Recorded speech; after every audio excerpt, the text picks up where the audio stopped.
Whoa! Oh my goodness! A major update is coming. We have prepared a lot of exciting content for you. Let's dig into it. First, let's talk about new New heroes! In this version, we'll introduce 3 new heroes. The first one is Freya, the heart of forest. She's an adventurer who loves freedom and hates anything that harms nature. Now, she has come to AOW to begin a new adventure. Next one is Odin. He has been through many painful losses. These losses are what made him a great almighty god. Last but not least, Charon. Originally accompanied Hades in the lonely and painful underworld. He was dragged into this world and now seeking the one who has brought him here in order to return to his world. Alright, now let's check out some awesome displays for these heroes. When enemies get close to your troops, Freya's active ability will knock back the enemy and decrease their movement speed, providing a good opportunity for your ranged troops to stay alive longer and deal more damage. As for the enemy tank troops, her ability will throw them back, and that will make it difficult to approach and attack your troops, and also make them an easy target for your troops to kill. Freya's passive ability increases friendly troops' attack speed, allow troops to deal more damage in a shorter period of time.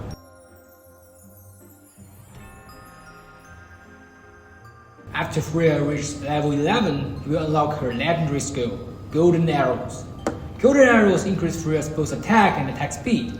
It will allow her to multiply his damage and kill her enemy quickly and effectively.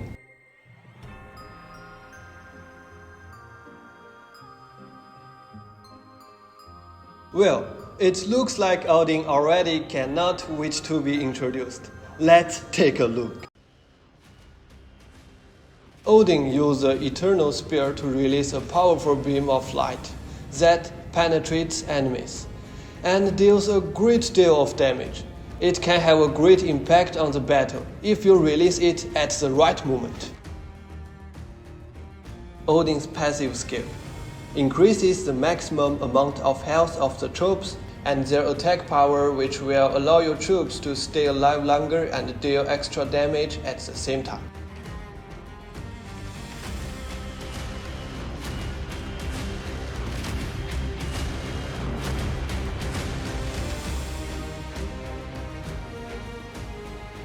When Odin reaches level 11, he will unlock his legendary skill, Victory Through. When the battle begins, Odin will release 4 Gungnir's clones at the corner of the battlefield. The enemies nearby will receive a lot of lasting damage. You can use suitable troops to keep enemies near those clones. Okay, Charon is getting impatient waiting for his turn. Let's not delay his introduction anymore. Well, we also don't want him to get too impatient and take our souls.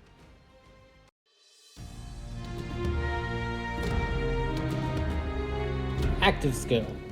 Charon summons a large ship from the underworld that will move forward for a certain period of time, causing continuous damage and knock back enemies. In addition to that, along its way, his ship will invoke resentful spirits to attack enemies. Charon's passive skill can bring shield to surrounding allies. Shield protection amount equals to shield factor times unite defense value. This skill releases immediately when the battle begins and will be released again every 50 seconds. When Charon reaches level 11, his legendary skill, Wraith Army, will be unlocked. The Wraith will be released from the ship after it's broken and will attack enemies. The attack strength and health, as well as the number of raids, will be increased with the skill level. Don't be careless when dealing with Charon, even if he's alone on the battlefield, because the underworld creatures follow him and are ready to kill upon his summon.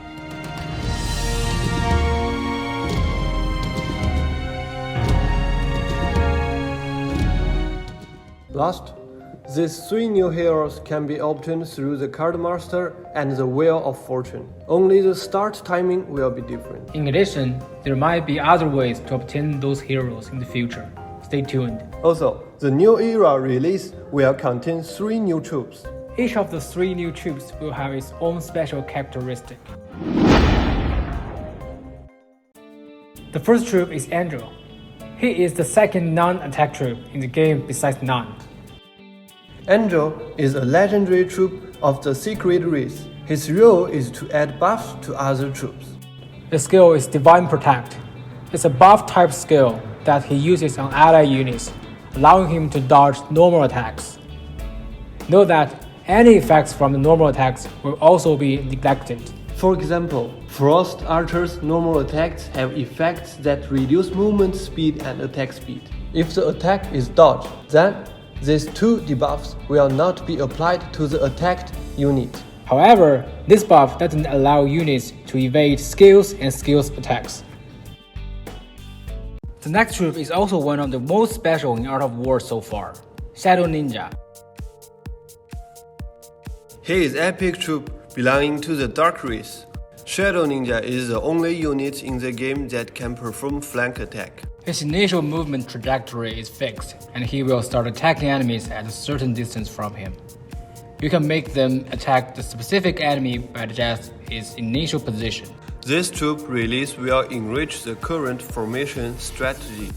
Troops on the flank should have enough health to be able to sustain Shadow Ninja's attacks. But when they attack a hero on the flank, their attack power is reduced by 75%. That they deal only 25% of full damage to heroes. The last of the new troops is Undead Warrior, and he's a melee troop. Also a Dark Race epic troop. Characteristic is high single attack damage. It's difficult for Undead Warrior to attack enemies without the help of other troops. When Undead Warrior are placed next to the troops that can assist, for example, Meteor Glow, Undead Warrior can fully perform output and quickly eliminate a whole team of troops. And with high single damage, Undead Warrior can perform well in the honor hunting. Unlock the Undead Warrior and Shadow Ninja by reaching the Master League in the arena. You can get Undead Warrior through troop card on the battlefield, including Lucky Time, Super Card Packs, Temple of Fusion, and Mystic Store. When you reach 4000 level, you can unlock Angel. And you can get Angel through Lucky Time, Super Card Packs, Temple of Fusion, and Mystic Store. This time, the new era version, we also have updated the territory and the decorations. 3 new troop decorations are coming this time: Magic Sheriff, Fair Gentleman, and Royal Guard. All troop decorations can be purchased with gems in the Mystic Store. At the same time, a new display entrance has been added to the troops information page for troop decoration, and there is also a new animations on the detail page. Troop decorations in this update cannot be used on battlefield, mainly as decoration for our territory. Entering the territory system is same as the formation display on the personal information page. The existing formation on the personal information page will also be synchronized to the new territory. At the new territory, the formation grade is increased from the original 7x7 to 11x11, and more grades will be added in the future. In addition, there will be more decoration items, such as troop decoration just mentioned, as well as flowers, ramps, banners, etc. All can be used to decorate your fantastic territory. We will continue to add more content in the future, such as hero skins, new troop decorations, decoration items, and maybe even buildings. At the same time, there will be new interactions added in this version. Now we can zoom and rotate the view in territory. You can also display your territory from different angles. How to get decorations? Purchase with gems in the Mystic Store, Battle Pass rewards, and other events. Details will be shown in the event announcements. Wow! I can't wait to build my territory. The new territory system allows players to have a place to show their creativity and passion. Moreover, we will also have our new boss, Ice Dragon, in the honor hunting. That's right. Players will need to build more varied armies to fight against this new boss. Let's take a look.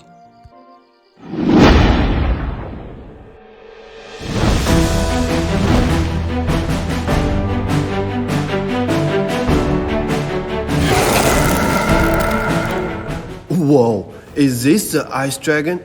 So impressive.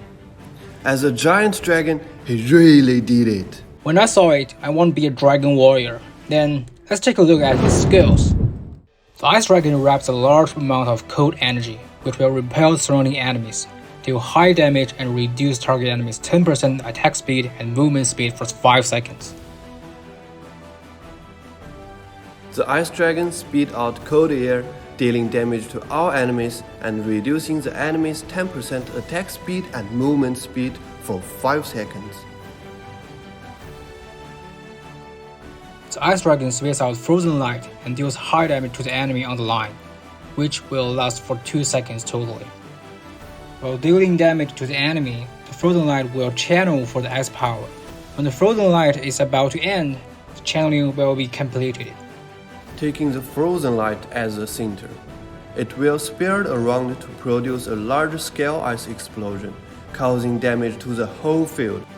All damage from frozen explosion will reduce the enemy's 20% attack speed and movement speed for 5 seconds. We'll use 2 ideas to demonstrate the strategy against the Ice Dragon. One is the usual way to attack the boss. Another one is adjusted formation according to the characteristic of the new boss. Next, let's look at the difference.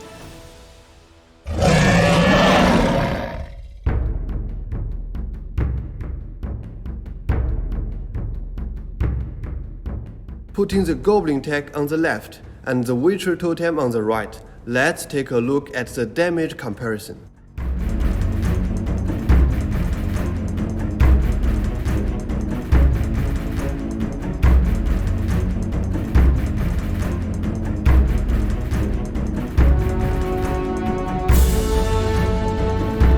Try attacking the Ice Dragon with control effect.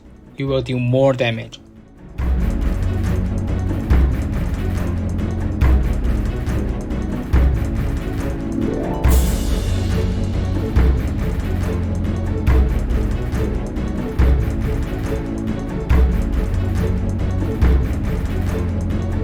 Oh my gosh, this formation that's supposed to do low damage but much higher than the other side.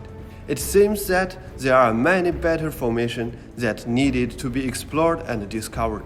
Let's fight against Ice Dragon. We are the real dragon warriors. Finally, we also fixed the model of clan boss, make it more like a fierce-looking lion. That's all for this update. Hope you will be excited as we are when you actually experience this update. The content for this update is all online. If you want to see other content, let us know in the comment section below the video. See you next time. See you next version.